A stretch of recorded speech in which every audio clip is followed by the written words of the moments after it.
Raha ny tontolon'ny fizahan-tany kosa no asiana resaka dia ho tanterana manomboka ny faha-13 ny volana Mey izao ny foara iraisam-pirenena momba ny fizahan-tany andian'ny faharoa izay karakarain'ny ofisy nasionaly momba ny fizahan-tany eto Madagasikara moa ary iarahan'ny miasa amin'ny ministeran'ny fizahan-tany izany. Fanadihadiana misy kokoa eto ny Rotsira, Kotonirainy sy Mamy Rasamuely.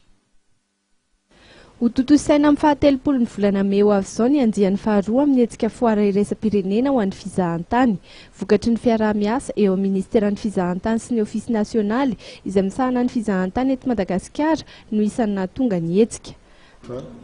Nahomby zany hetsika zany kanefa mila hatevena kokoa amin'ity taona ity satria tsara mpatsiarovina fa ny tanjona zany dia niverena farafahanatsiny na amin'ny fizahan-tany 5,7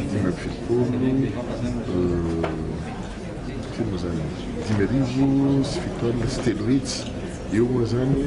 ny isan'ny fizahan-tany kantona Varosoarivo ary io isa io dia tsy tratra hatramin'izao noho ny zava-misy eto amin'ny firenena kanefa iarahantsika mahita ihany koa fa na dia eo azy ny crise na ny tetezamita izay misy amin'izao fotoana izao dia tsy mitsarotra mitombo ny isan'ny fizahan-tany ary mitombo arak'izany ihany koa ny vola izay ampidiriny eto amin'ny firenena. Anisan'ny ampiavaka ny foara amin'ity taona ity ny fandraisana anjaran'ny firenena vahiny ny Ilvanie ary betsaka no andrasana amin'izany raha ny eo amin'ny sehatry ny fizahan-tany manokana. Misy partenariat hipetraka entre ny opérateur malagasy ny opérateur ny Ilvanie amin'ny fametrahana ilay atao hoe produit combiné entre ny Madagasikara sy ireo Ilvanie satria ilay Ilvanie zany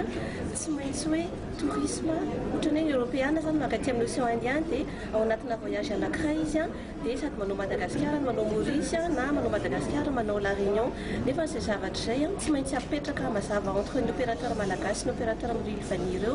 dia manantena zany zay hoe rehefa vita ny rencontre amin'ny ITM io dia misy partenariat ho signé mihitsy amin'ireo opérateur rehetra ireo izay zavatra voalohany.